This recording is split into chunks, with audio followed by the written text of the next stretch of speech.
तब वहां पर कोई नहीं आया। गुरु द्रोणाचार्य का पुत्र अश्वत्थामा वहां आता है।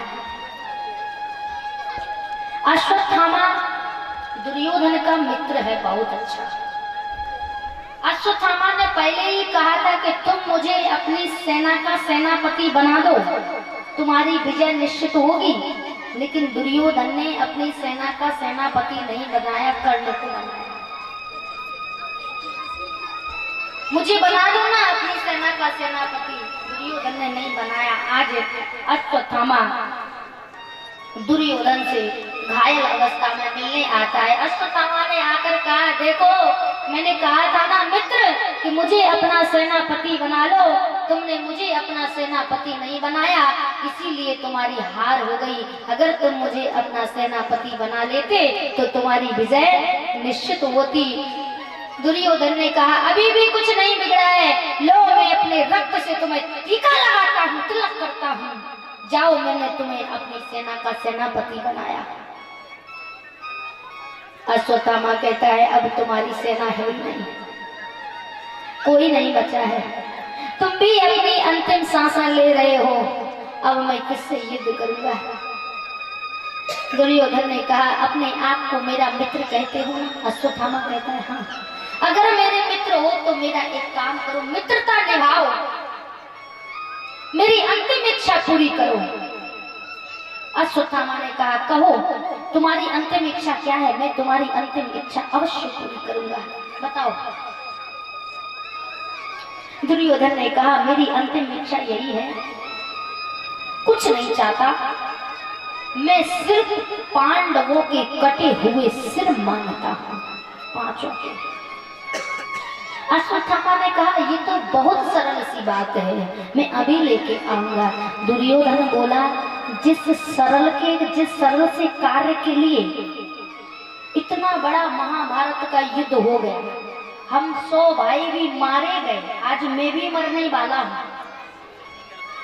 पांडवों को मारने के लिए इतना बड़ा युद्ध रचा हमने, पांडवों को जीतने के लिए, और वो कार्य तुम कहते हो कि मेरे लिए बहुत सरल है। कैसे? बोले पांडवों के सिर ही तो काटने हैं, मैं अभी नहीं आऊंगा सिर काट के। बोले पांडवों के ही होने चाहिए। बोले हाँ बिल्कुल। अश्वत्थामा वहां से दुर्योधन को वचन देकर के, मैं तुम्हें वचन देकर जाता हूँ, पांचों पांडवों के सिर काट के अभी लेकर आता हूँ।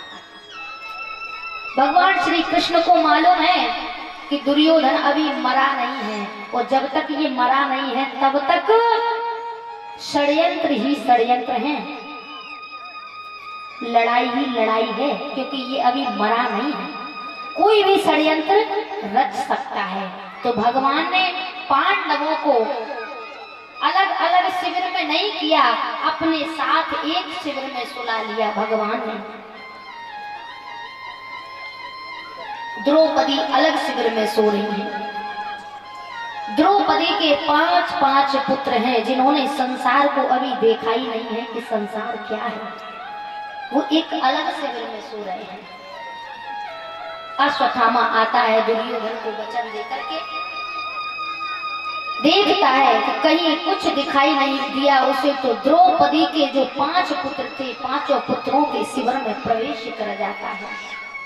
और जब उसने उस चादर को ओढ़ करके, 5 बालक सो रहे थे, उसने चादर को हटाया, तो भीम का पुत्र है, उसका मुखमंडल भीम के जैसा है। अर्जुन का पुत्र है, अर्जुन के पुत्र का मुखमंडल अर्जुन के जैसा है। धर्मराज युधिष्ठिर का पुत्र जो है, वो धर्मराज युधिष्ठिर के जैसा ही उसका मुखमंडल है। नकुल सहदेव के जो पुत्र हैं, वो नकुल सहदेव के जैसे ही उनके मुखमंडल है। 5 बालक 5 पांडवों के ही शकल के हैं। तो अंधेरा वैसे ही था शिविर में। अश्वत्थामा को कुछ नजर न आया, 5 एक लाइन में सो रहे थे। अश्वत्थामा ने सोचा यही 5 पांडव हैं, और जा करके उन बालकों के 5 के सिर काट करके और पोटली में बांध करके ले आता है। 5 बालक थे, एक दो नहीं थे। उनकी शयन सैया रक्त से लाल हो गई। फड़फड़ाते हुए धड़ शयन सैया से नीचे गिर गए। पूरी वह शिविर रक्त से लाल हो गया। वह तो महाराज सिर काट करके ले गया और ले जा करके उसने वह 5 पुत्रों के सिर दुर्योधन के सामने ले जाके रख दिए। कहा, लो मित्र, तुमने कहा था ना 5 पांडवों के सिर लेकर आओ, लो मैं आज लेकर के आ गया, तो अब तुम्हारी विजय हो गई। अच्छा, हाँ। जैसे ही दुर्योधन ने अपने मुकुट को आगे रखा और मुकुट की रोशनी जो पोटली को खोली हुई थी जिसमें जो सिर रखे हुए थे, वह मुकुट की रोशनी उन बालकों के मुखमंडल पर पड़ी तो शकल तो मिल ही रही थी बालकों की, तो देख करके प्रसन्न हो गया। एक चोट तो दुर्योधन में उन मुखमंडल को देख करके चैतन्यता आ गई, उसमें उठ के बैठ गया। और जैसे ही खिसक करके दुर्योधन ने उन बालकों के सिरों को टटोल करके देखा तो बच्चे का जो सिर होता है वो कोमल होता है और बड़े पुरुष का सिर होता है वो थोड़ा ठोस होता है। आगे खिसक करके उसने अपने हाथों से वो जो सिर थे उन्हें टटोल करके देखा तो वो सिर बड़े कोमल थे और समझ गया दुर्योधन, हाथ दूर फेंक गया और दहाड़ मार करके भूमि पर गिर पड़ा। अरे अश्वत्थामा, ये पांडव नहीं है, ये पांडव नहीं है, ये पांडव नहीं है। बोले तो फिर कौन है? बोले ये पांडव नहीं है, ये तो द्रौपदी के 5 पुत्र हैं। आज हमारे वंश में तूने कोई नहीं छोड़ा, आज तूने हमारे 5 पुत्रों को मृत्यु की सैया पर सुला दिया। हमारा बैर, हमारी दुश्मनी तो पांडवों से थी, पांडवों के पुत्रों से नहीं थी।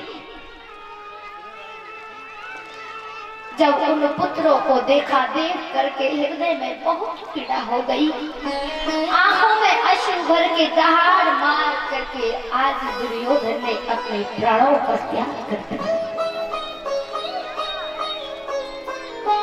अश्वत्थामा को जब पता चला कि ये पांडव नहीं है, ये पांडवों के पुत्र हैं, अश्वत्थामा ने मन में विचार किया अर्जुन मुझे छोड़ेगा नहीं, मार देगा। अश्वत्थामा वहां से भागने लगा। सुबह हुआ, प्रातः काल की बेला हुई, द्रौपदी उठती है, स्नान करके अपने बालकों के कक्ष में आती है, जाकर के अपने बच्चों को जगा दूं, उठा दूं, सुबह हो गई है, अभी तक उठे क्यों नहीं है। आती है कक्ष में बालक नहीं है। आकर के देखा पूरा कक्ष, पूरा शिविर रक्त से लाल पड़ा हुआ है, धड़ भूमि पर पड़े हुए हैं। द्रौपदी दहाड़ मार करके भूमि पे गिर गई, चिल्लाने लगी। वह चीख की आवाज भगवान के कानों में पड़ी। भगवान समझ गए, मैं जानता था दुर्योधन जिंदा है, कुछ ना कुछ षड्यंत्र अवश्य रचेगा। मैं जो सोच रहा था वो सत्य हो गया, भगवान से कुछ नहीं छुपा। द्रौपदी के चीखने की आवाज जब भगवान को पड़ी, अर्जुन के कानों में पड़ी, भगवान अर्जुन 5 पांडव भागे भागे भागे भागे द्रौपदी के शिविर में आते। आज द्रौपदी के शिविर में आकर के देखा है अर्जुन ने। आज अर्जुन वहां पर हार जाते हैं, थक जाते हैं, कहते हैं कृष्ण, महाभारत के युद्ध में हमने सब कुछ खो दिया, कुछ नहीं हाथ लगा। आज हमारे 5 पुत्रों का क्या दोष था? आज यहाँ पर अर्जुन नहीं है, योद्धा नहीं है, किसी का पति नहीं है, आज यहाँ पर सिर्फ एक पिता तुमसे प्रश्न कर रहा है। मेरे बालकों ने संसार को नहीं देखा, मेरे जरा जरा से बच्चों की किससे क्या दुश्मनी थी? इनकी क्या दुश्मनी थी? इन्होंने किसका क्या बिगाड़ा था जो आज मेरे 5 पुत्रों के सिरों को काट करके कोई ले गया?